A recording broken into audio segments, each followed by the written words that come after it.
Sejam todos muito bem-vindos a mais um episódio do podcast Opinião Segura. Lembrando que o nosso podcast recebe o apoio dos estúdios B2 Movie e da editora Última Rácio. É uma iniciativa do canal Última Rácio que só lá no Instagram já conta com mais de 120 mil seguidores.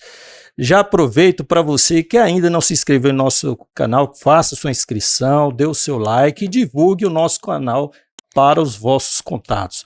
E como sempre, né, a gente sempre tem procurado trazer aqui convidados que possam fazer a diferença no cenário não só da segurança pública no Distrito Federal, mas em todo o país.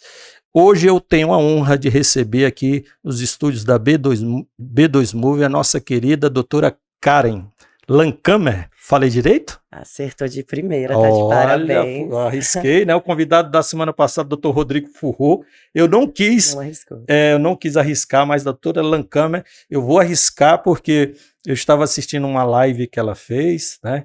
Recentemente, e ela elogiou o entrevistador porque o entrevistador havia tentado falar o nome dela. Então, a gente, obviamente, às vezes não quer, né, se arriscar, né? Mas aí eu treinei, né? Fez a tarefa de casa. Fiz a tarefa de casa e falei o nome direitinho. Eu acho que os nossos, o pessoal que está nos acompanhando deve ter estranhado ou não, né? A gente está aqui, inclusive, uniformizados, né? Com a camisa aqui do Não ao Covarde, uma iniciativa muito interessante, né? Uma parceria que a Secretaria de Segurança Pública do Distrito Federal fez com a Secretaria da Mulher, que tem à sua frente a doutora Gisele, que já esteve aqui no nosso programa, doutor Sandro Avelar também esteve, né?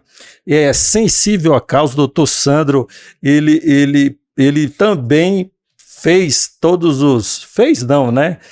vestiu a camisa e, obviamente, o exemplo arrasta e a maioria dos servidores também vestiram a camisa do Não Covarde, fizeram seus vídeos com a doutora Karen, né? Inclusive, eu estava vendo no vídeo que foi lançado recentemente, o programa Segurança Integral, DF Mais Seguro, e tem um vídeo institucional e a senhora aparece lá, não sei se a senhora já percebeu, com um trecho do vídeo da senhora do Não ao Covarde. Então, a gente vestiu a camisa e muita gente vestiu a camisa, afinal a causa é mais do que justa e necessária, né, doutora Karen? A causa é nobre e necessária, né? Eu dei uma olhadinha nesse vídeo, fiquei bem feliz. Eu participei não só dessa campanha, como a Meta Colher, né? Em Briga de Marido e Mulher, Meta Colher. Então essas campanhas são muito necessárias e muito importantes, pertinentes, por a gente entender que a gente precisa agir todos em prol, né, da defesa da mulher. É interessante, só lembrando também que essas camisetas da época, a Secretaria de Segurança contou com o apoio da Caixa de Benefícios da Polícia Militar, na pessoa da nossa presidente, Coronel Maria Costa, que também já esteve aqui, que apoiou o projeto, ajudou a secretaria na compra das camisetas e foi distribuído, e afinal tem a mensagem ter ecoadas em diferentes cantos do Distrito Federal, então isso é importante. E essa campanha da senhora, quando a senhora falou assim, que em briga de marido e mulher deve sim se meter a colher, é interessante porque criou essa ideia no imaginário coletivo, né, de que a gente não se deve intrometer em briga de marido e mulher. E isso é uma ideia que a gente tem que tentar mudar, né? Modificar na sociedade, né, doutora Karen? Tá na hora de mudar, né? A sociedade está mudando, a gente está vendo que os valores estão diferentes. E antes era essa máxima, não meta a colher em briga de marido e mulher. E não, o que a gente entende hoje é que você tem que meter a colher, tem que se intrometer, e eu digo sempre que se o seu vizinho tá com som alto, você mete a colher, você liga pra polícia, você se intromete pela perturbação que ele tá te causando. Mas às vezes você escuta uma discussão, uma briga, algum objeto caindo, você sabe que ali que pode estar ocorrendo uma violência, e você não mete a colher, você não se intromete, você não quer se meter. Por quê? Por que a gente vai tomar uma decisão, vai atuar por causa de um som alto, mas quando a gente pode salvar uma vida, a gente vai se manter inerte? E aí essa campanha foi nesse sentido, vamos meter a colher, vamos proteger nossas mulheres, vamos tentar salvar uma vida. A gente, às vezes, fazendo uma simples ligação anônima, a gente pode salvar uma pessoa que está precisando de uma ajuda. Isso que a senhora está falando é muito importante, porque aqui eu fico imaginando, né? Se se todo mundo que ou percebesse um gesto agressivo, né, um som, porque a gente consegue identificar quando né, uma conversa, tá acontecendo um conflito, obviamente mais exacerbado entre um casal, né? Então, se todo cidadão, ele nesse sinal, ele efetuasse, né, ligasse para as instâncias oficiais, né, fizesse chegar essa informação, eu creio que a gente reduziria consideravelmente os números, né, o índice de feminicídio no Brasil. Isso, e os índices, né, nem só de feminicídio, de violência. E a gente entende essa questão de não querer meter a colher, a gente entende que você não quer se indispor de repente com seu vizinho, você não quer se intrometer e depois ter que ir para a delegacia como uma testemunha. A gente entende essa situação. E aí por isso que se criam se criam canais de denúncias anônimas, para que você possa atuar, mas que não se comprometa nesse sentido. Então liga ali no 190 para a Polícia Militar, liga no 97 para a Polícia Civil. Não precisa se identificar e é possível você fazer a sua parte, proteger alguém. E, por exemplo, em uma discussão ali que tá se exaltando, tá saindo daquela conversa e tá indo para uma ofensa, tá evoluindo para uma violência, só o fato de alguém bater naquela porta vai chamar as partes que estão envolvidas para cá, vamos voltar, o que tá acontecendo? E aí, de repente, ele já para e fala, eita, estamos passando do ponto. E aí a gente evita uma violência doméstica, a gente evita uma agressão e evita depois aí uma evolução para um feminicídio. E lembrando que a doutora Karen, ela foi convidada aqui para o nosso podcast, a gente sempre está antenado nas redes sociais, viu, doutora Karen? E, obviamente, nos meios de comunicação. E a gente foi começando a perceber que a senhora tem se destacado, dando várias entrevistas nos meios de comunicação, e também uma presença nas redes sociais, obviamente sempre levantando essa bandeira da defesa da mulher. E também é locada hoje, né? A senhora está hoje na DEAN de Ceilândia, né? Então foi por isso que a gente convidou aqui a doutora Karen para que ela possa se unir, o Opinião Segura, sempre que tem oportunidade, tem convidado personalidades, atores, agentes públicos, né, que de certa forma tentam alterar o status quo em relação a essa questão da violência doméstica. A doutora Karen é aquela que não só veste a camisa, né, mas também efetivamente põe o pé na rua e vai defender as nossas mulheres. Então é por isso que eu convidei a senhora. Então fico muito honrado e parabéns pelo trabalho desempenhado, né, lá na DEAN. Eu sei que são várias as delegadas, as agentes, né, vários profissionais que hoje no Distrito Federal inteiro têm formado essa corrente em defesa das nossas mulheres, né? Isso, é isso mesmo. Eu agradeço o convite, nem tive a oportunidade. Obrigada pelo convite. Honrada, é muito bom participar desse projeto, desse programa, porque vocês realmente trazem informações seguras, informações fidedignas e que contribuem efetivamente para todo mundo. Então, obrigada pelo convite, pela participação.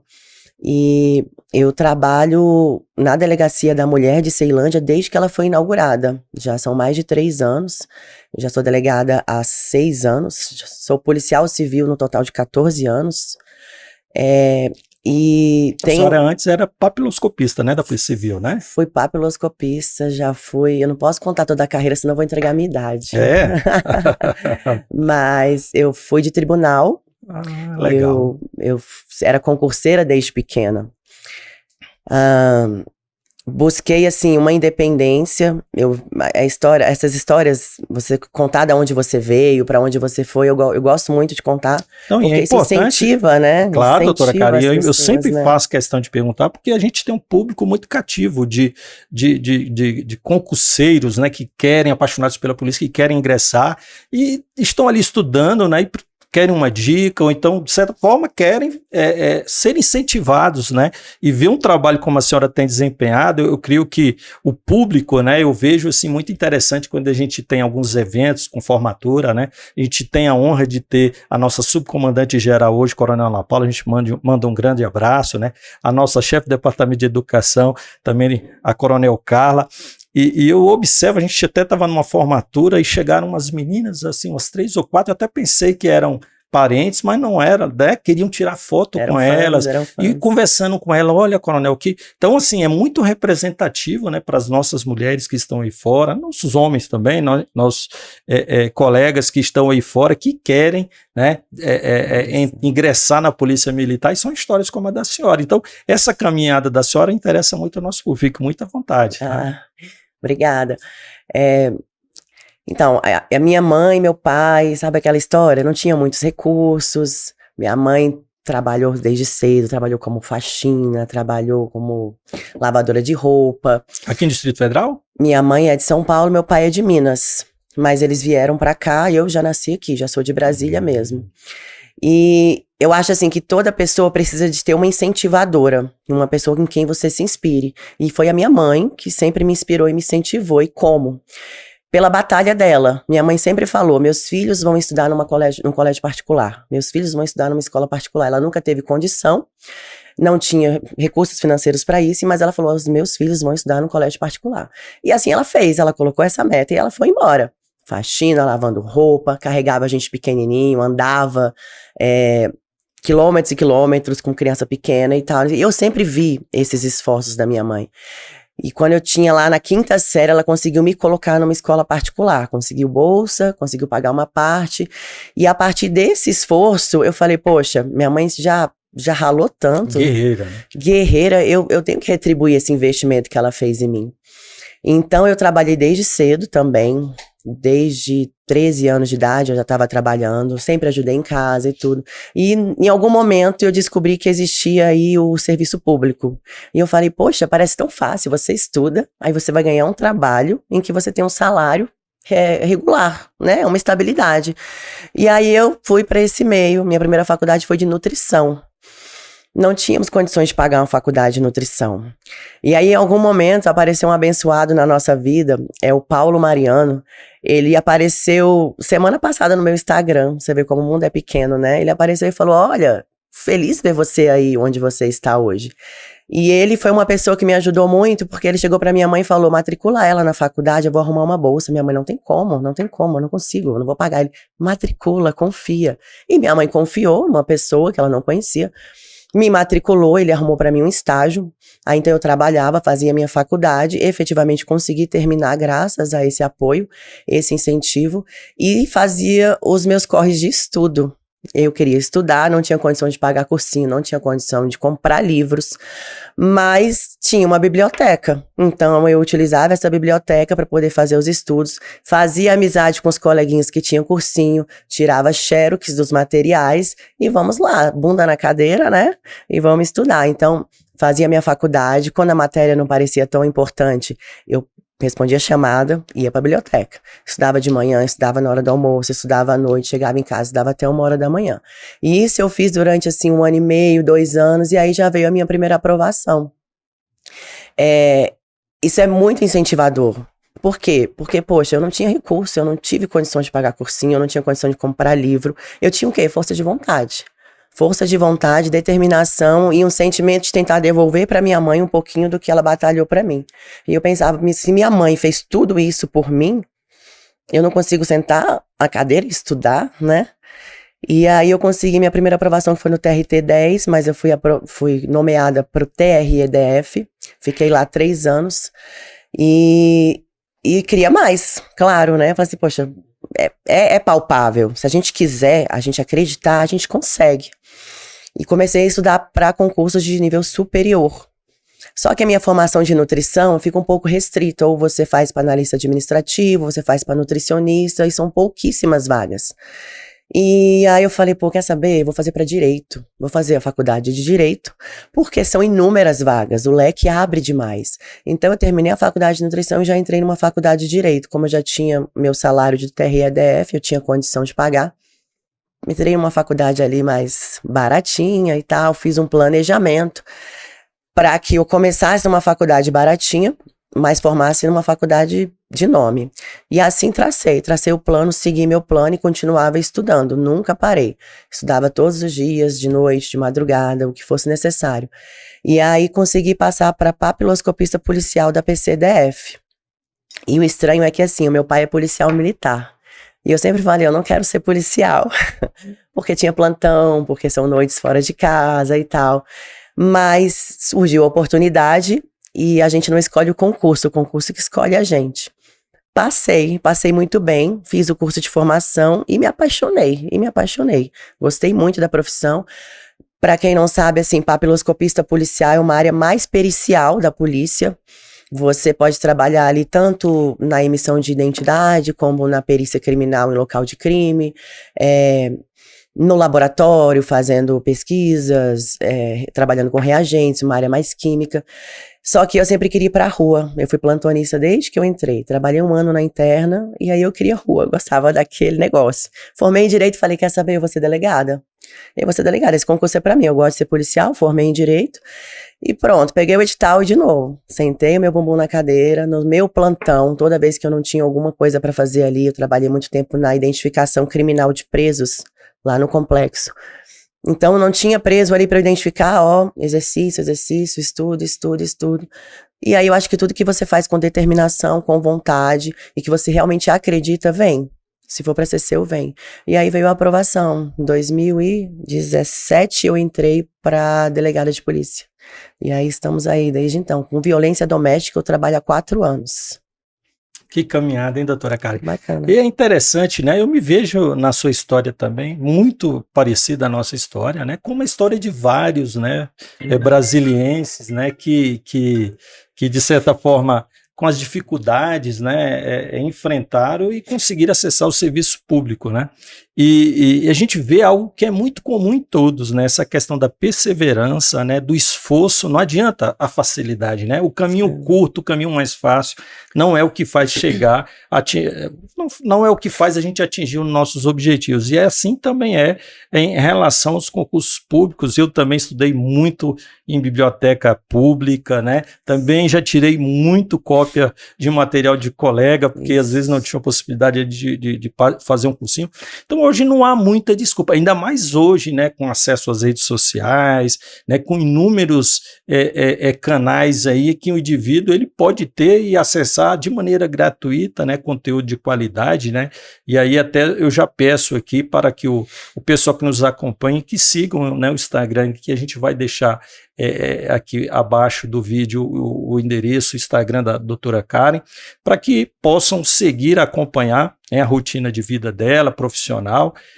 Então, doutora Karen, essa caminhada da senhora, né, que é muito interessante, porque a gente esteve aqui até também com o doutor Rodrigo Furro, que está na magistratura, mas que também foi policial, né? Então, essa oportunidade do profissional passar por diferentes instituições, né, e cargos,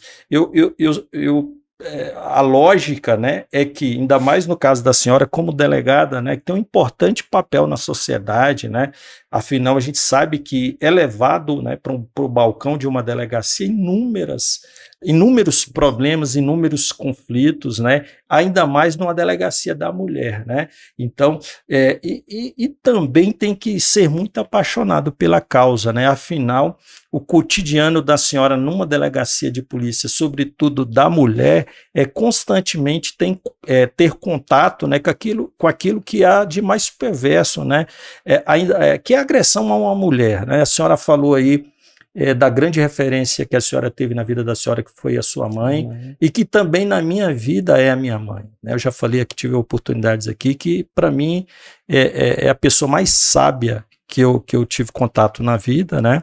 Apesar de ter sido aluno de muitos doutores, reconhecidamente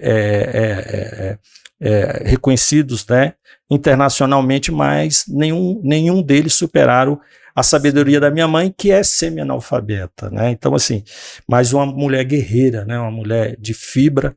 Eu tive meu pai ficou deficiente, eu era muito novo, meu pai ficou na cadeira de roda, então eu não tive muito aquela presença masculina por conta dessa dificuldade do meu pai, tive que ajudar muito meu pai, então a minha mãe até hoje a minha grande referência.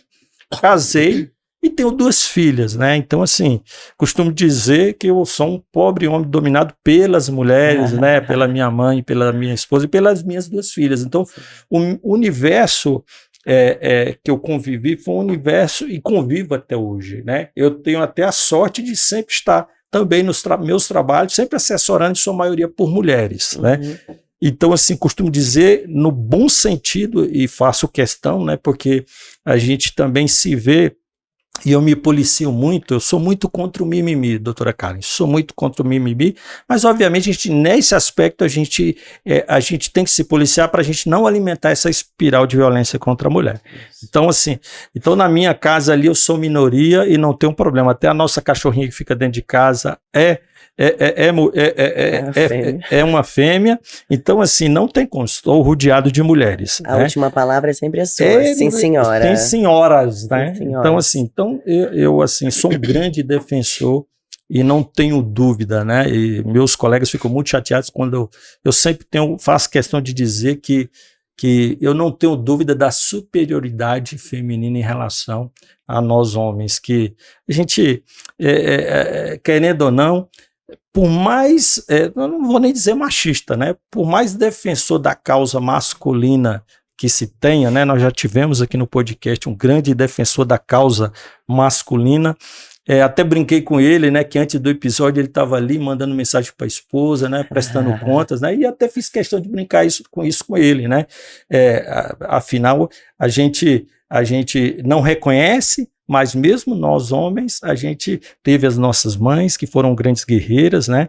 E temos as nossas esposas, que eles são casados, obviamente, né? Não reconhece, mas tem uma líder dentro de casa, uma pessoa que até pela sua capacidade, a capacidade feminina desse olhar amplo, né? Sistêmico, homem muito focado, só consegue fazer uma coisa, a mulher não, ela faz um monte de coisas, né?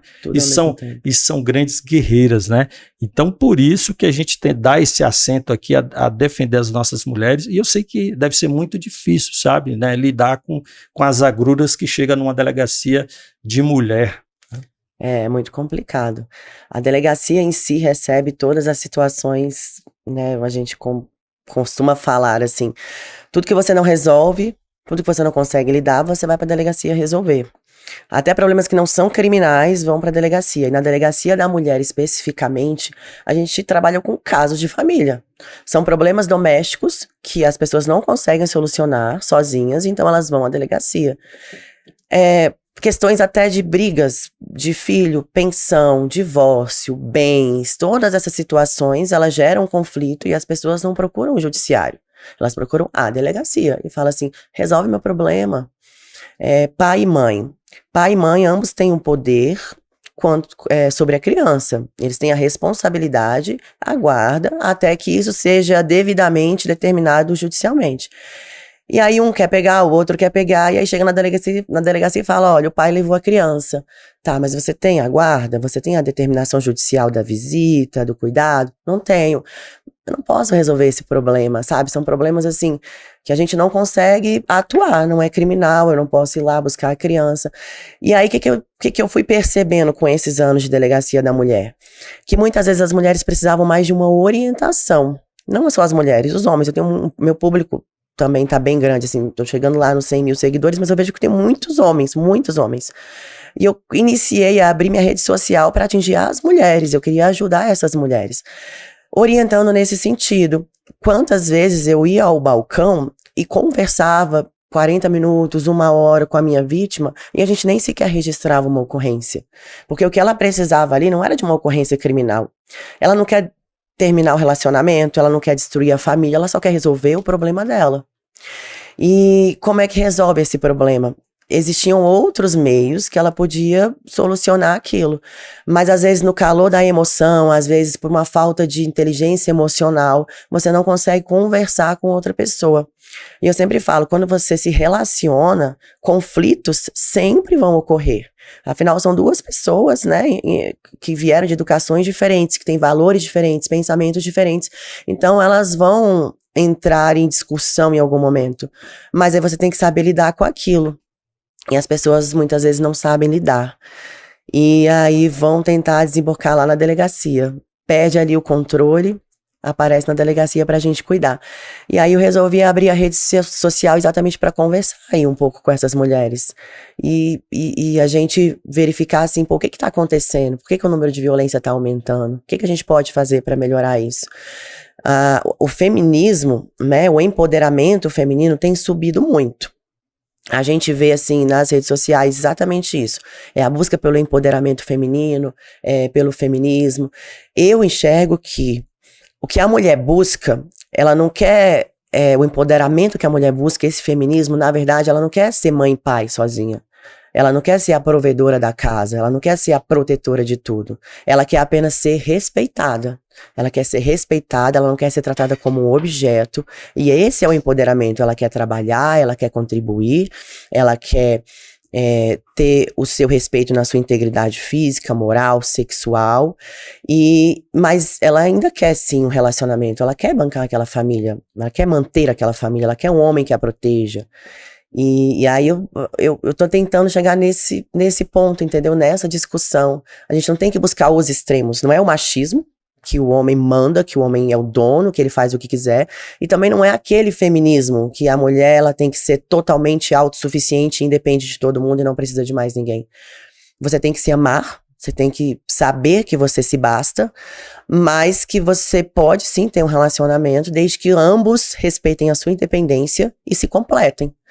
E aí na delegacia a gente tenta às vezes fazer um trabalho assim psicológico também.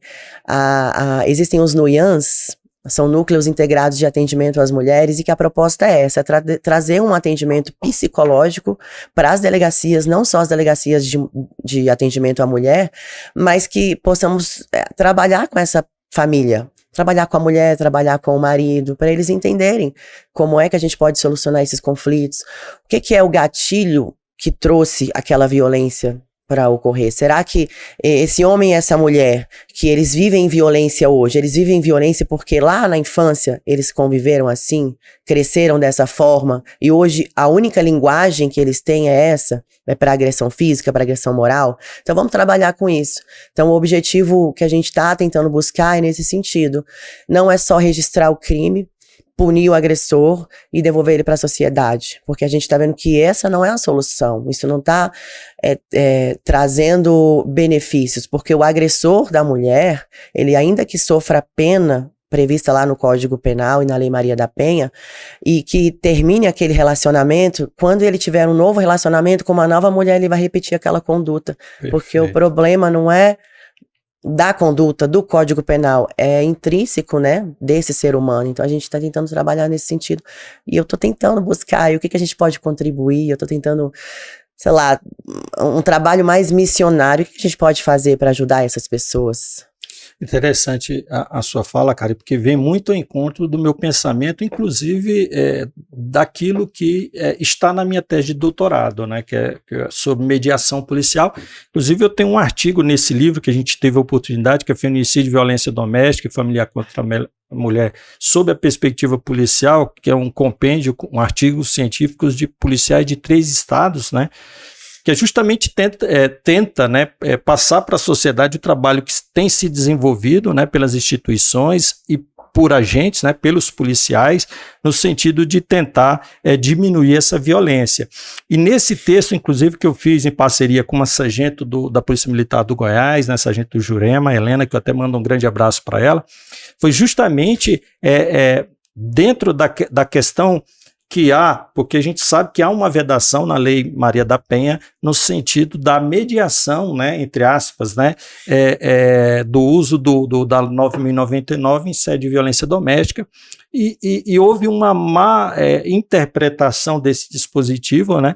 Então, toda vez que se fala em mediação em caso de violência doméstica, algumas pessoas, alguns segmentos da sociedade tentam rechaçar essa possibilidade, e é um erro fatal, e a gente fala isso no nosso artigo, porque há espaços que o delegado tem numa delegacia de polícia, quando de um registro, de uma ocorrência, para tentar, como a senhora bem mencionou, gerir determinadas questões que envolvem a questão da violência doméstica. Obviamente que aquilo que está caracterizado como violência doméstica deve ser dado tratamento legal. E isso o delegado faz, né? No caso, a polícia militar, quando se defronta com determinadas questões como essa, leva até a delegacia, o delegado vai tomar as medidas de praxe. Agora, há questões acessórias a essas, né? Que eu sei que vocês conseguem identificar e que pode ser feito um trabalho de mediação, de gestão de conflitos, para que situações como aquela não se repitam e, obviamente, né, tendendo a questão para se evitar revitimização.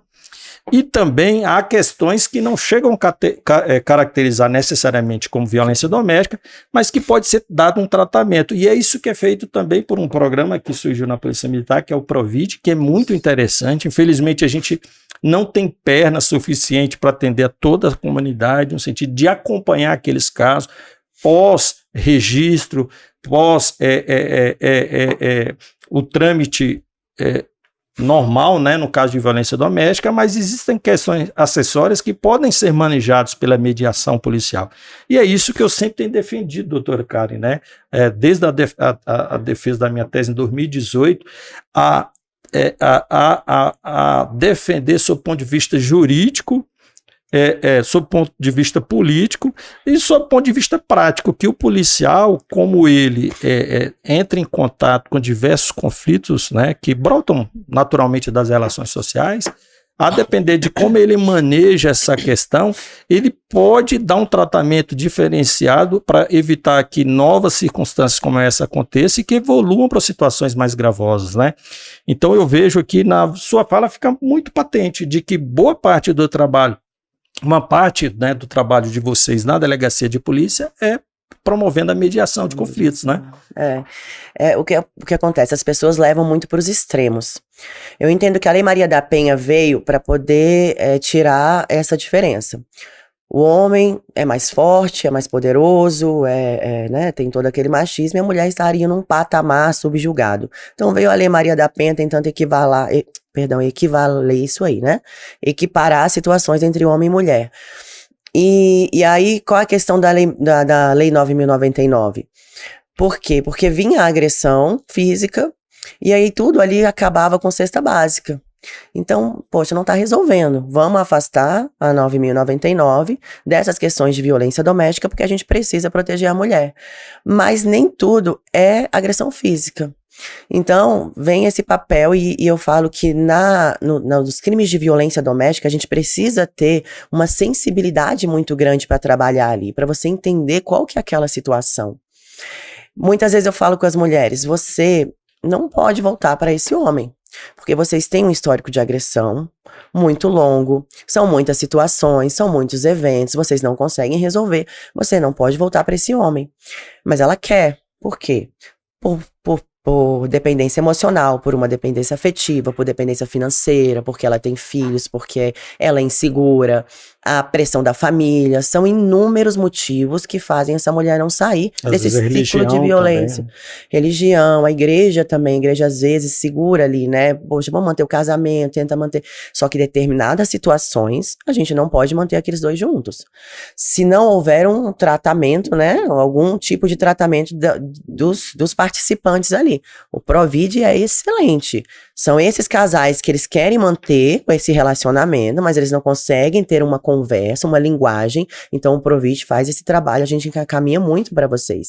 Só que a gente precisaria realmente de mais pernas para atender essa situação.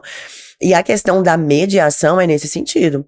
Tanto essa mulher, ela precisa ouvir uma palavra de força, de incentivo, para ela não voltar, quanto para ela manter esse relacionamento. Não é só você ir lá, registrar uma ocorrência, narrar que você foi agredida. O que aconteceu hoje? Ele me xingou disso, ele me ameaçou, falou que vai me matar e me deu um murro no rosto. E aí eu vou mandar pro IML, vou pedir medida protetiva, vou mandar essa mulher para outro lugar, ou vou afastar esse agressor de casa. E aí? E ela vai embora perdida, ela não sabe o que aconteceu. Então, assim, eu percebi o quanto é importante ouvir essas vítimas e conversar com elas e explicar a situação real, explicar para elas o que é esse ciclo de violência. Quando que você tem que ter esse sinal de alerta? Em que momento que aquilo ali saiu do natural, que saiu do seu controle? Eu vejo que muitas das minhas vítimas, elas mesmas justificam a atuação agressiva do agressor. E não é ele que fala, desculpa, foi por causa disso. Ela que justifica a atuação errada dele. E aí, eu falei, isso não é saudável. É ele que tem que justificar. Ele que tem que falar por que ele errou, pedir desculpa e pensar, né, pelo menos decidir que não vai mais fazer isso. E muitas falam assim, mas é só quando ele bebe. Mas ele bebe quarta, sexta, sábado e domingo. De 7 dias da semana, você vai apanhar 4. Se bebesse uma vez por semana já era, né? Já seria uma frequência semanal de agressões, se fosse uma vez por semana. Então você pensa assim, mais da metade do seu convívio é agressivo. Então a gente precisa buscar um tratamento. Vocês querem ficar juntos? Eu prezo muito pela família. Eu acho que o valor da família é muito importante. O papel do pai, o papel da mãe, o companheirismo, esse papel, assim, o apoio de um ao outro. Com certeza eles crescem mais quando um casal está junto. Os filhos vendo uma família com fundação, né, crescendo juntos, serão pessoas melhores, personalidades mais fortes. Mas tem momentos que a gente tem que aceitar que não dá. Não dá. São pessoas que às vezes não conseguem conviver juntas. A educação deles não vai dar certo juntos. E a gente tem que entender que a gente precisa findar esse relacionamento. E a mediação eu acho que vai mais ou menos nesse sentido, né? E você dá uma orientação ali em relação aos filhos, em relação à separação, em relação aos bens, o que ela pode fazer. Ensina essa mulher a se valorizar. Meu último plantão na delegacia, eu entrei na sala assim, em uma sala de oitiva reservada, a gente tem lá na DEAN, e aí eu abri a porta, eu olhei pra carinha dela, eu falei, eu conheço seu rostinho. Doutora, lembra que eu vim aqui no dia tal, e falei, vai lá prender ele me bateu, ela tava bem machucada, e aí ela falou que tinha o paradeiro do agressor, a gente fez diligências, tentou ir atrás dele, mas não conseguimos.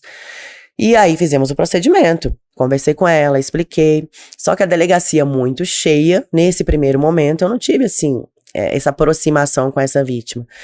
E o que aconteceu? Pedimos medida protetiva, fizemos o registro, ele foi afastado do lar, todo aquele protocolo judicialmente previsto, só que ela quis reatar o relacionamento, e eles reataram. E aí lá estava ela de novo na minha delegacia com a cara desse tamanho. Aí ela, doutora, a senhora tinha me avisado. E aí foi quando eu sentei com ela, levei pra minha sala e fui conversar. E todas essas palavras que eu acabei de falar, olha, você tem filho? Tenho. Você quer que você tem filho, menino ou menina, que seja. Você quer que o seu filho cresça e ele agrida a mulher dele? Não, jamais, não vou aceitar isso. Você quer que a sua filha cresça e ela seja agredida por um homem? Jamais, nunca, mas a partir do momento que o seu filho e a sua filha, eles estão crescendo, vendo o pai e a mãe se xingarem, se ameaçarem, empurrarem, eles vão crescer vendo essa violência e eles vão entender que aquilo ali é uma coisa natural. Isso é natural do ser humano. Você se adapta ao meio que você vive. Então, se você cresce vendo aquilo, você naturaliza aquele comportamento. E quando você crescer, ainda que você faça isso sem pensar, você vai aceitar um xingamento, vai aceitar uma violência, você vai partir para agressão, porque é daquela forma que você viu que funcionam as resoluções de conflitos. Então, assim, é uma questão não só de você pensar em você mesma, na sua proteção, mas de você proteger quem você ama. Então, assim, a dependência afetiva, o amor, poxa, mas eu amo tanto ele, eu quero tanto ficar com ele. Eu entendo, mas e o resto? Será que você não tem que pensar mais no seu amor próprio, no amor que você tem pelos seus filhos? Porque nem sempre esse amor, ele é um amor verdadeiro, porque quem ama, cuida. Quem ama não bate. E as mulheres às vezes não entendem isso, elas justificam o bater. Isso não é amar. E isso é uma dependência. E tanta gente existe no mundo que pode ser aí um companheiro bacana, mas quando você tá num relacionamento abusivo, tóxico, dependente, você fica em visão de túnel e você nem sequer consegue enxergar as pessoas que estão ao seu redor. E aí fica aquele ciclo que a gente já chama de ciclo de violência, que vem a agressão, agressão, agressão, vem a lua de mel, onde, poxa, desculpa, segunda-feira é o Dia Internacional do Quero Tirar a Ocorrência. Por quê? Porque aí vocês fizeram as pazes, a cachaça acabou, e aí, poxa, desculpa, eu estava alterado, vamos voltar. E aí você não quer terminar um relacionamento. Terminar um relacionamento é complexo, né? Você tem que dividir bens, você tem que ter a relação das crianças, como que eu vou fazer. E só que muitas vezes é necessário para sua segurança, para sua higiene mental e para a segurança dos seus filhos, para eles crescerem em um ambiente mais saudável. Muitas vezes a separação de corpos pode ser a solução para você criar crianças mais fortes, de personalidade felizes, enfim. E doutora Karen, assim, é duro dizer isso, né? Mas você, mulher, que foi violentada, né? pela primeira vez, a probabilidade de ser uma segunda é muito grande, né? E os números dizem isso, né? É muito complicado. Então, esse perdão, ele é muito complexo. Por quê? Porque os números, eles não mentem. Então, os casos de revitimização são muito elevados, né, doutora? E, um dado muito importante é você aceitar a violência e não procurar o registro policial já é complicado. Por quê? Quando recebo uma vítima e ela fala, não, mas já fui agredida várias vezes, mas eu vou olhar no registro policial e eu não tenho ocorrência dessa vítima. Então, eu, delegada, eu não ligo um sinal de alerta. Para mim, ela não é uma vítima, uma possível... Quanto mais, né? Para mim, ela não tem um risco de feminicídio, porque foi o primeiro registro dela. Em regra. Mas os casos de feminicídio que nós temos, 66% eles não tinham registro de ocorrência anterior. Mas 67% já tinhamente sido agredidas anteriormente. Quase 70%. Você imagina, assim, todos os casos de feminicídio, quase 70% já tinham um sinal de agressão, mas elas não registravam a ocorrência policial. E se esses registros tivessem ocorrido, a gente liga um sinal de alerta. E aí a gente coloca nos programas, a gente agora tem o Viva Flor, né, que tá mais acessível, já existia, mas... O Viva Flor tá ganhando amplitude, né, considerável, né? Considerável, está mais fácil, né, o Viva Flor é o quê? É o chamado botão do pânico, onde a mulher, ela recebe um dispositivo eletrônico e que ela pode acionar caso o agressor se aproxime dela. Antes a gente precisava de uma autorização judicial para entrega desse dispositivo, e hoje a gente consegue entregar lá na delegacia. Então, se eu, delegada, verifico ali que essa mulher está em grave risco, se o autor descumpriu medida protetiva, se ela tá ali num risco de feminicídio, de morte, já sofreu uma lesão corporal grave, eu vou entregar o dispositivo para ela. E ele chegou em qualquer lugar, ela vai acionar esse dispositivo. Ele é muito interessante que, inclusive, ele vai fazer uma gravação ambiental, ele vai acionar imediatamente a mesa, né? O CIOB, Polícia Militar, vai se deslocar para o local, então a gente consegue fazer um atendimento imediato àquela mulher que esteja em risco, para que ela não venha a sofrer uma agressão física ou um feminicídio. Esses e outros projetos... O monitoramento, né, que existe, né, o monitoramento. O monitoramento eletrônico, Exato. né, a tornozeleira também tem aumentado muito. A gente faz as prisões em flagrantes, a gente efetiva as prisões em flagrante, e o autor é submetido em audiência de custódia logo em seguida. Muitos dos nossos autores de violência doméstica estão saindo da audiência de custódia com o monitoramento eletrônico.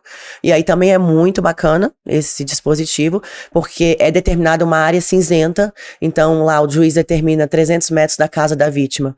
Então, se o agressor pisou nessa área cinzenta, 300 metros da casa da vítima, essa tornozeleira vai bipar, e aí imediatamente o CIMI vai ser acionado para a Polícia Militar, enfim, a gente tomar as atitudes necessárias para a prisão desse agressor por descumprimento de medida protetiva. Então, eu preciso que essas mulheres busquem a delegacia, que façam o registro, para que a gente consiga protegê-las. Porque se ficar só no seio doméstico, não tem como a gente fazer nada. 67%, quase 70% dos casos de feminicídio já tinham agressões. E muitas vezes a gente não tinha conhecimento. E aí essa mulher sofria calada, vivia numa violência, uma violência psicológica, que geralmente evolui para violência física, e em algum momento despencou ali no feminicídio e perdemos mais uma mulher, infelizmente sem poder fazer nada. Doutora Karen, é importante mencionar também que essa violência, ela não fica só no campo da violência física. A gente sabe que tem a violência psicológica, a violência patrimonial, a violência moral, né? Então, são diversos aspectos dessa violência que às vezes não chega ao conhecimento das instâncias oficiais de controle, né, formal do Estado, né? Então, é necessário que tanto esse controle informal, esse controle da sociedade de maneira geral, da família, dos vizinhos, da igreja também, dos diversos organismos sociais em que essa mulher vive e convive, em que há a necessidade de um reforço desse controle social informal. E também a gente sabe que existe um aparato do controle formal do Estado, que envolve o Ministério Público, o Poder Judiciário, as polícias, né, no sentido de dar essa proteção. E como a doutora Karen aqui falou, né, muitas das mulheres são agredidas, são violentadas e não procuram, né, as instâncias oficiais para registrar essas questões. E uma outra coisa, doutora Karen, que eu acho que é uma medida, como a gente tem oportunidade de constatar, né, a questão do feminicídio, da violência doméstica, é um evento criminoso muito complexo, porque envolve todos os setores da sociedade, né? O agressor, a vítima, ele independe se ele tem boa ou péssima escolaridade, se mora no Lago Sul, ou se mora no Sol Nascente, todos, né? Toda a sociedade de maneira geral pode estar envolvida nessas questões. Então, e uma outra, e aí a gente vai falar de prevenção, embora seja muito difícil, né, trabalhar na questão da prevenção desse fenômeno em si, mas eu percebo, doutora Karen, que é muito importante nas relações entre homem e mulher, né, e aí é mais uma sugestão que a gente dá às mulheres. Eu tenho 2 filhas, né, e eu já tenho a oportunidade de conversar com a minha mais velha, que tem 12 anos, que são os primeiros sinais de que algo não vai bem. Então, está começando a namorar, viu que o namorado tem uma tendência de dominação, ou de falar alto, ou às vezes um empurrãozinho, ou às vezes no momento de discussão, que é normal, né, entre um casal, mas que parte um pouco, né, para a questão de ter uma atitude um pouco mais violenta, já acende a luz amarela e fala, oh, peraí, né? Então, além de se impor em relação àquele primeiro contato, porque é muito importante essa imposição da mulher. Aqui não, meu amigo, aqui não tem espaço para violência. Já sinaliza para o homem que ali ele não vai encontrar um porto seguro para, né, querendo ou não, desovar suas agruras, né? E ao mesmo tempo falar, pô, peraí, será que eu estou namorando com uma pessoa adequada, legal? Pessoa que grita, que fala comigo de uma maneira que não é muito adequada? E assim, se ele fez uma vez, como a gente já mencionou, né, a tendência, até pelo desgaste natural, porque você convive com uma pessoa com o passar dos anos, a tendência é ter mais conflitos, né? Todo mundo que convive com outra pessoa há muito tempo. Então, assim, poxa, se hoje que ele está namorando comigo, está naquela fase, né, de lua de mel, ele já age assim, imagine daqui a 20, 30 anos, quando o relacionamento estiver desgastado. Então, é importante que a mulher ela tenha essa... até para não deixar se envolver emocionalmente, não envolver a questão patrimonial também, não envolver familiares, né, partir para um relacionamento mais sério, casar. Então, é muito importante. E também a mensagem que a gente manda para os homens, né? Poxa, percebeu que nas suas relações você não está tendo, né, o equilíbrio necessário, ou às vezes numa discussão passa do ponto. E aí não adianta se justificar pela bebida, né? Peraí, procura ajuda, né? Procura um psicólogo, procura melhorar como ser humano. Afinal, se você, com a pessoa que você escolheu para amar, para dar o seu melhor, você passa a ser um indivíduo violento, né? Imagine com as pessoas que você não gosta ou com os inimigos, né? Então é muito importante esse time, tanto para o homem como para a mulher, se policiar. E uma outra coisa, doutora Karen, gostaria de ouvir a senhora a respeito, é a necessidade de que a gente plante sementes do bem hoje. Eu acho que a melhor medida de prevenção, e anda muito bem o nosso secretário, doutor Sandro Avelar, ele sempre vai nas escolas, né, sobretudo nas escolas de gestão compartilhada, e sempre tem falado com as nossas crianças, né, com os meninos, para respeitar as meninas. Então a gente tem que ter ir até as escolas, falar com as crianças, com os adolescentes, com os nossos jovens, para que eles possam, a partir desde o início, saber, no caso do homem, respeitar a mulher, e no caso das mulheres, das meninas, não ser tolerante com piadinhas, com brincadeiras que não são adequadas, né? Eu acho que é por aí, né, doutora Karen? Com certeza é por aí. É essa mesma questão de se você vive naquele ambiente de violência, você vai replicar aquele comportamento. E esses programas de você trazer as crianças para essa educação, né? Essa educação de comportamento também é imensamente importante. E falando desses tipos de violência moral, patrimonial, sexual, realmente a gente precisa ligar o alerta e analisar aquela situação. É muito diferente. A gente tem que saber diferenciar a proteção do homem, aquele homem que quer te proteger, quer cuidar de você, daquele homem que quer te controlar. Então são pequenos sinais que muitas vezes você deixa passar e fala, é só porque ele é um pouco ciumento. Ciúme pode ser saudável? Pode ser saudável. Mas o ciúme controlador não é saudável. Como eu disse, são dois indivíduos. Então, indivíduos precisam manter a sua independência. Esses indivíduos, eles estão apenas se relacionando. Então, você precisa manter os seus amigos, as suas redes sociais, as suas saídas com os seus familiares, os seus momentos com os seus familiares, usar as suas roupas. A partir do momento que o homem com quem você se relaciona, ele quer controlar com quem você anda, com quem você fala, o que você veste, para onde você vai, todos os seus horários. Isso não é proteção, isso é controle. Isso é ele querer tomar as rédeas da sua vida. E aí a gente liga esse sinal de alerta. Isso vai piorar. Se no comecinho do relacionamento começou desse jeito, isso vai piorar muito. Então, assim, como o senhor disse, o momento ali de você já evitar uma situação pior é esse. Porque depois você fica preso pelos filhos, pelo patrimônio, pela pressão dos familiares, pela pressão da religião, porque você, né, fez um casamento. Então, vamos observar, relacionamento é pra ser saudável, relacionamento é pra ser pros dois, é pra ser agregador, é pra você ser feliz, é pra somar. Não é pra você diminuir, se controlar, para você se apagar. Quantas mulheres elas se diminuem, elas se apagam, elas diminuem os brilhos dela, elas diminuem o brilho dela quando elas se relacionam com outra pessoa. Isso não é certo, isso não é saudável. O homem tem ali, ó, que te enaltecer. E a mesma coisa para os homens. Quando eu vou prender os meus homens na minha delegacia, eles falam, mas doutora, ela faz isso comigo sempre, ela me deixa doido, ela que me xinga, ela que me bate. E aí eu viro pra eles e falo, e por que você continua esse relacionamento? Essa é uma escolha sua. Todas as nossas escolhas têm consequências. Você sabe que ela tem esse tipo de comportamento, você sabe que ela é uma mulher que ela quebra o seu carro, que ela é violenta, enfim. E você mantém o relacionamento porque você quer. Ninguém colocou uma arma na sua cabeça e falou, mantenha esse relacionamento.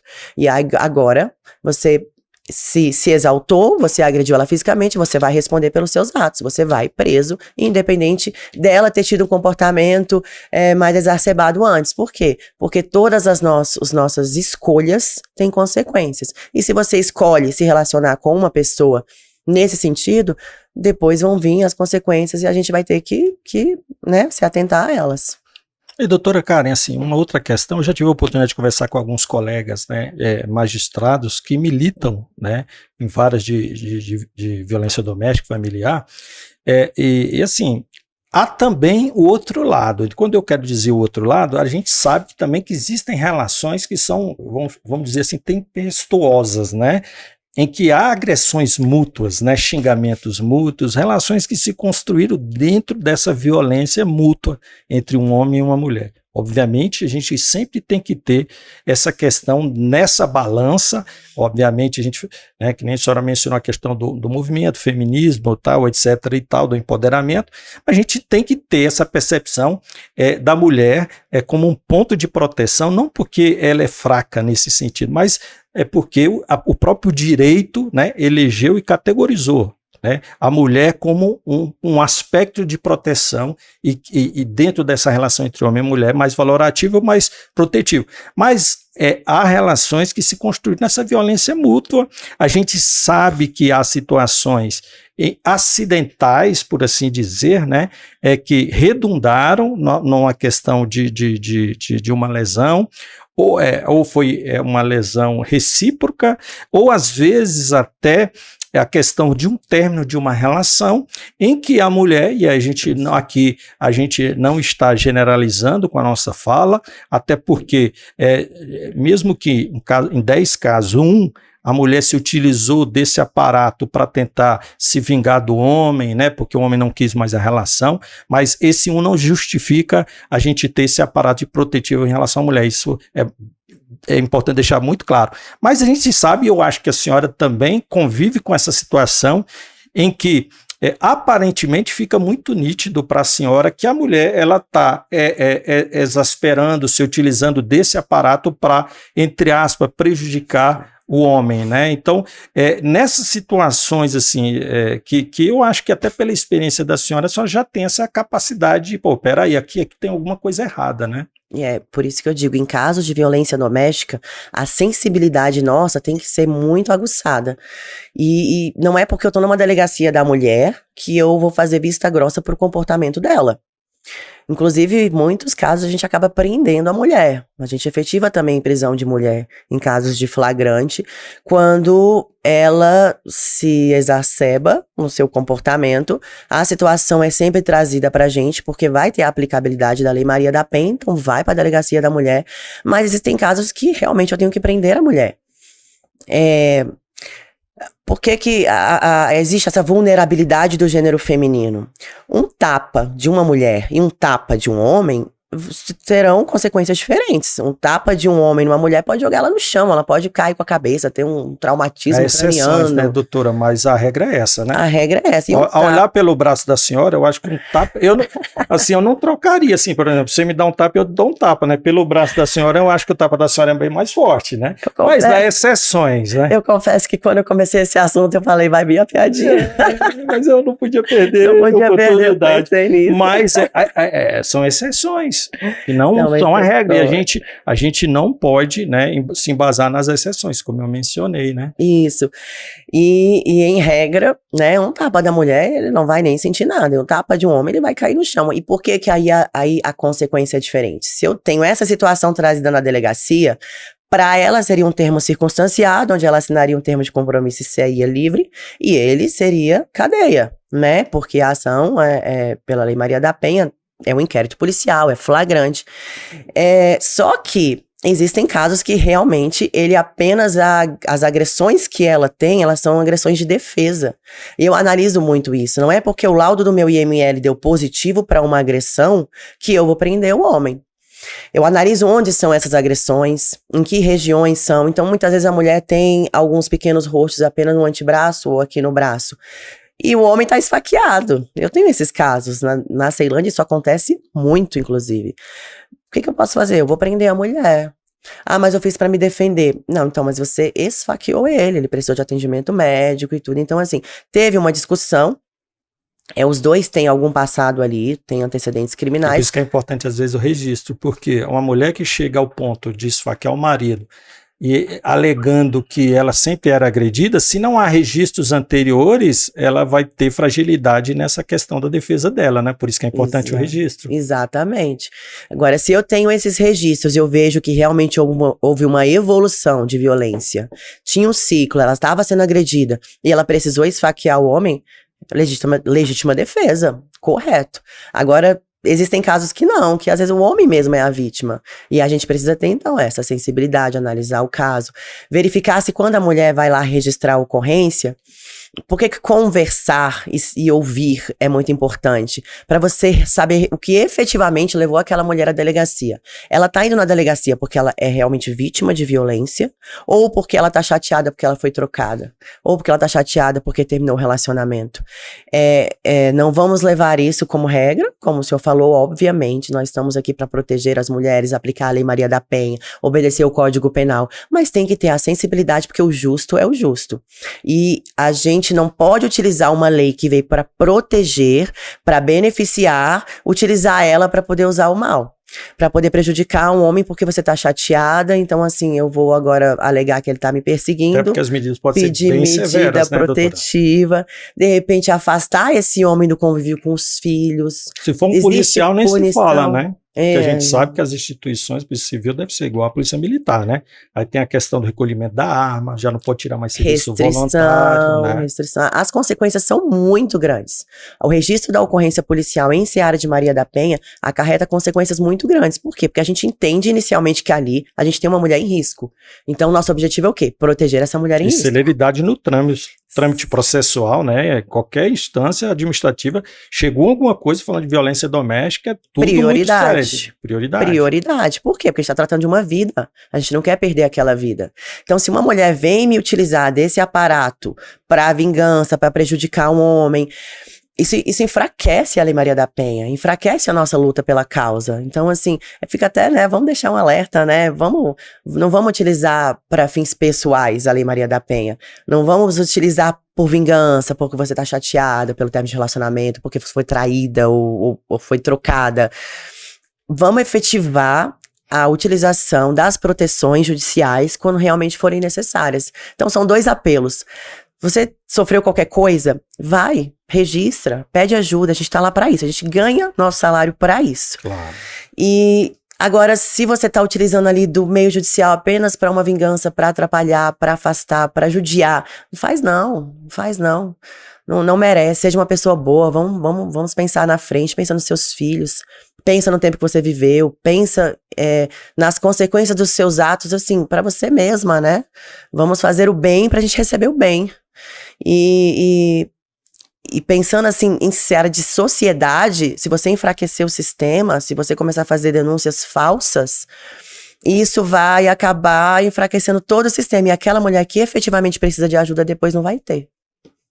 Perfeito. Doutora Karen, assim, eu gostaria de aproveitar essa caminhada da senhora, que já está nas redes sociais aí com muitos seguidores. Quais são os desafios que uma policial como a senhora, uma delegada, né? Mas, embora eu veja nas suas redes sociais algumas postagens, né, da sua vida pessoal, né? Mas a maioria é sempre nessa causa, porque a senhora elegeu como prioritária, né? A senhora é uma pessoa que tem uma, como é que eu posso dizer assim, é uma mulher muito bela, que chama muita atenção, né? Eu percebo isso até na própria postagem que eu fiz ontem, né? Fiz ontem uma postagem, ficou muito interessante, a postagem que a senhora fez, uma entrevista que a senhora está dando, se eu não me engano, para SBT. Isso. Aí eu peguei ali a postagem, coloquei em breve no podcast Opinião Segura, e a gente percebe que chama muita atenção, né? Isso é fato. E o interessante é quando a gente vê a senhora contando o histórico de vida, porque a gente sabe que as pessoas olham, né? Poxa, uma mulher bonita, tal, delegada, e aí dentro do estereótipo, né, da beleza, que sempre se coloca a beleza em primeiro lugar, né, e não percebe a caminhada que a senhora teve, o rala que a senhora teve para chegar onde a senhora chegou e ser uma delegada de polícia, assim como a gente tem promotoras, juízas, né, e que tem uma rede social, alimenta essa rede social com a vida pessoal, mas também com seu propósito, e fazem uma grande entrega. Afinal, a senhora está aqui espalhando as vossas sementes, né, levando a vossa mensagem, em virtude dessa caminhada também nas redes sociais, como eu também tenho, né? Então, aí eu pergunto, inclusive, confesso que eu olhei algumas mensagens ali, até fiquei assim, a papagar, mas, né, e aí, me prende, poxa, que delegada bonita, que eu acho que a senhora já deve estar acostumada, porque as pessoas olham e fazem esse tipo de brincadeira ali e tal. Então, como é que é hoje, trabalhando com que a senhora trabalha, com perfil aberto, né, chamando muita atenção, e obviamente chama atenção externamente, mas também dentro da corporação a gente sabe que existe ciúmes, né? Então a gente tem esse nosso trabalho, algumas pessoas de certa forma não conseguem entender muito essa nossa excessiva exposição e a crítica também interna, né? Então como é que a senhora convive com isso tudo, obviamente também lastreada pelo cuidado excessivo, né? A depender do que a gente posta, de como a gente posta, criam-se narrativas inadequadas, né? Desvirtuam-se, há um desvirtuamento daquilo que a gente realmente queria passar como mensagem. Então gostaria de ouvir a senhora. É complicado, né? Perdoe-me o senhora, tá? É mais um respeito ao cargo de delegada, não pela idade, obviamente. Ai, que bom. Como é complicado, né? Administrar a rede social. Eu vou até fazer uma confissão. Né? Vou fazer até uma confissão. A minha rede social eu apaguei por causa do meu esposo. Olha aí a vítima de violência doméstica, Deus me perdoa. Meu ex-esposo, né, eu sou divorciada, meu ex-esposo, ele tinha um ciúme, e eu cheguei a apagar minha rede social, pra não sofrer esse ciúme. E depois isso passou, enfim. Tem quanto tempo que apagou? Porque já tem muito seguidor, né? Pra ter apagado, às vezes você já tava com muita gente, muito seguidor? Não, eu era fechado, eu era super fechado. Mas mesmo perfil fechado, ele não conseguia entender. 99,7, daqui a pouco a gente 100 bate. mil, vamos lutar aí para chegar nos 100 mil, viu, pessoal? Vamos seguir a doutora Karen aqui. E o que acontece? Eu apaguei por causa dessa situação. É meu esposo, é meu relacionamento. Se é uma coisa tão ínfima para mim, eu vou apagar essa rede social, não é importante. Só que depois você vai somando tantas situações, tantas coisas que eu deixo de fazer e tal, e você fala, cara, isso não tá saudável, isso não é normal. Acabou que eu não vou contar aqui exatamente da minha vida pessoal, mas eu optei por me separar. E hoje, e depois que eu me separei, tem 2 anos, então minha rede social tem 2 anos. Mais ou menos. Cresceu muito? Cresceu muito. Eu resolvi abrir, eu sabia que a exposição ia ser complexa, mas qual o meu objetivo de abrir? Porque eu achava, eu ouvia demais que a minha vida era muito interessante. Todas as pessoas que eu conhecia falavam, Karen, como que você dá conta de ser mulher? Você tem que se cuidar, você tem que cuidar do cabelo, da unha. Você é mãe, eu sou mãe de 2. Eu tenho uma menina de 5 anos, um menino de 4 anos. Que eu amo, que eu me dedico demais, eu participo das atividades escolares, das atividades extraescolares, eu durmo com eles, eu dou banho, eu faço tudo. E fica mais difícil, é só um, né, ali, né? Mas, né, costumeiramente é só um pra cuidar, né? Não sou aquela mãe que deixo com a babá, eu não coloco em horário integral, porque eu quero que a educação seja minha. Não quero que a educação seja dos professores, eu prezo muito isso. Então, assim, sou mãe, tento ser fitness, né? A gente tenta ser fitness. Eu gosto muito de manter a saúde. Pela minha primeira faculdade ter sido nutrição, eu gosto muito de dieta, eu gosto muito de malhar, vida, né? Meu lifestyle. Então, assim, ser delegada que tem essa exposição, você ser mulher no ambiente policial já é um desafio. E aí as pessoas perguntam, caramba, você consegue ser mulher no meio policial, não só mulher, você consegue ser delegada. Consegue aí manter sua rede social, consegue ter seus filhos, consegue ter sua vida profissional, sua vida fitness e tem que curtir, né? E aí eu falei, cara, eu vou abrir minha rede social para eu estimular outras mulheres e tentar mostrar como que eu consigo e falar, olha, se eu consigo, você também consegue. As pessoas falam muito, me conta o segredo, como que você faz isso? Segredo, eu acho que não tem, mas a partir do momento que você vira mãe, parece que você tem uma força que é maior que você. E aí eu até comento com algumas mulheres que falam comigo, quando de madrugada o seu filho chora, por mais que você esteja doente, cansada, prostrada, triste, chateada, o que você faz? Você levanta e atende. E eu acho que é isso que eu faço a minha vida toda. Eu estava aí adoentada agora, estava com sinusite e tal, mas eu fiz um compromisso. Inclusive, agradeço a senhora por ter se esforçado e vindo. Até a gente falou aqui, ela falou, o senhor fica um pouquinho mais distante. Eu falei, também tô no antibiótico, também estava de cama até domingo aqui. É isso. E aí, mas eu fiz um compromisso, eu tô assim, até com essa voz meio rouca. Por quê? Porque o que eu me proponho a fazer, eu faço. E é assim, o senhor falou isso, se a gente ficar na zona de conforto, nada anda. Então você tem que sair da zona de conforto. E nessa vida, a gente precisa dar algum tipo de contribuição. A gente veio nessa vida para contribuir de alguma forma. Que pessoa seria feliz se você não fizer nada, se você não alcançar nenhum obstáculo, se você não tiver nenhum objetivo? Uma pessoa que vai viver a sua vida só no sofá assistindo televisão, ou só num bar bebendo. Que vida é essa? Vamos fazer algum propósito? E aí muitas pessoas falaram, nossa, você estimula muito, você instiga, você inspira. E aí eu pensei lá na minha mãe, eu falei, poxa, eu acho que eu cheguei onde eu tô porque eu fui inspirada pela minha mãe. Eu via ela batalhando e via, caramba, como minha mãe consegue fazer tudo isso? E ela conseguiu. E eu falei, poxa, eu queria inspirar outras mulheres, eu queria inspirar outras pessoas, não só mulheres.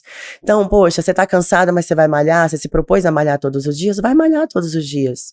Ah, eu hoje tive um dia cansado, então não vou seguir minha dieta. Por que você não vai seguir sua dieta? Segue sua dieta. É uma coisa que você tá fazendo pra você ter uma saúde melhor. Eu quero chegar velhinha muito bem de saúde pra acompanhar meus filhos, então eu tô fazendo tudo isso por mim. Então faça por você, cuide de você, trace os seus objetivos e vá. Então assim, eu tô cansada no plantão? Tô, mas eu vou. E quando chegar lá, eu quero dar o meu melhor. E se eu tenho um plantão noturno, eu vou lá disponível para passar a noite toda em claro. Se o plantão for ótimo, a gente sabe, né? Quem não conhece o plantão policial, a gente tem um alojamento e existe a possibilidade de você dar um descanso, dar um cochilo quando você não tem situações para atender. Mas tem plantão que não, é virado, das 8 da noite às 8 da manhã. E eu sempre vou assim, esperando o pior. Pronta para o pior resultado. E aí eu estou lá disponível 3 da manhã, 4 da manhã e puxo uma vítima e converso e o pessoal fala, caramba, como é que você consegue? Porque no outro dia de manhã eu não chego em casa e vou dormir, eu tenho 2 filhos. Eu chego lá E aí eu vou ficar com meus filhos. Meu plantão noturno de terça-feira foi bem suado, bem ralado. E quando eu cheguei, eu já fui direto buscar as crianças, tivemos aula de ginástica, fomos brincar na brinquedoteca, brinquei de bobinho, participo, gosto muito, é o que me traz felicidade. E aí eu fui tirar o meu cochilinho lá para umas 4 horas da tarde para dar aquela recuperada. E aí você pensa na sua saúde, preciso do cochilo? Eu preciso, mas eu vou administrar a minha vida e aproveitar todos os momentos daquele dia para conseguir fazer. E dá pra fazer. Dá pra fazer. Se você afastar aquela preguiça, afastar aquele sentimento de, ai, que dó de mim, não vou dar conta, preciso descansar. Você precisa descansar? Precisa, é saudável. Até pra você ter o mundo fitness lá, né? Meter o shape, como dizem, você precisa do descanso, descansar seu músculo. Você precisa descansar sua mente pra você conseguir estudar. Muitas vezes eu coloco meus bebês pra dormir umas 9 horas da noite, aí eu levanto pra fazer minhas atividades, pra eu conseguir fazer minha rede social. É muito difícil, né? Produzir material. Eu não consigo produzir como eu queria. Eu queria gravar vídeos, dar dicas, tirar as dúvidas. Eu peço até desculpa pra quem me pede, quem me pergunta. Eu não consigo atender todo mundo, mas eu vou me esforçar mais. E eu sei que vai dar certo. E eu acho, assim, que qualquer pessoa que traça um objetivo que queira efetivamente, é só acordar e vai. E se você precisa de mais 1 horinha naquele dia, faltou um compromisso, acorda 1 hora mais cedo, que vai. Aproveita esse horário de almoço. Eu dou, às vezes, também consultoria para alunos que querem estudar para concurso público. E eu digo, você, por mais que você tenha lá só 2 ou 3 horinhas no seu dia, você muitas vezes está à frente de quem tem 10 horas no dia. Porque quem tem muito tempo não aproveita o tempo. Quem tem menos, você faz tempo de qualidade. Então a gente vai aproveitar aquela horinha na hora do almoço. O seu deslocamento no trânsito, você coloca ali o seu podcast, a sua lei para você ficar ouvindo. Então, assim, eu gosto de aproveitar todos os minutos que a pessoa tem, e ali a gente vai trabalhar e você às vezes vai conseguir estar à frente de quem tem 10 horas e só estuda na vida. E eu acho que é assim que eu vou lidando. E os comentários impróprios tem demais. Gostaria de apagar alguns. Por favor, não façam uma piada, me prende. Por favor. Essa já é velha, né? Essa já é velha, me prende. Antiga demais, né? Não chama de princesa, eu não sou sua princesa. Qualquer outra gatinha, não. Sou delegada de polícia, sou uma mulher, sou mãe. E eu tô aqui pra poder, eu abri minha rede social pra ajudar, pra contribuir. E não pra poder receber esse tipo de brincadeirinha, de elogio e tal. Acontece, mas vamos mudar o foco. Vamos focar no que é bom. Eu tô aqui pra ajudar, pra poder agregar. Mas, doutora Karen, depois que o pessoal conhecer a senhora aqui no podcast, os comentários vão ser assim, guerreira. Eu costumo dizer que pé de laranja não dá limão. Como sua mãe foi uma grande guerreira, tá aí uma grande guerreira, que também, né, vai passar o bastão aí, e tem um casal, né, que serão, né, grandes guerreiros, né. Doutora Karen, infelizmente a gente tem que encerrar o nosso podcast. Eu agradeço imensamente a oportunidade de conhecer essa história de vida, esse exemplo, né? E que a senhora continue espalhando essas sementes do bem em prol e defesa das nossas queridas mulheres. Muito obrigado, viu?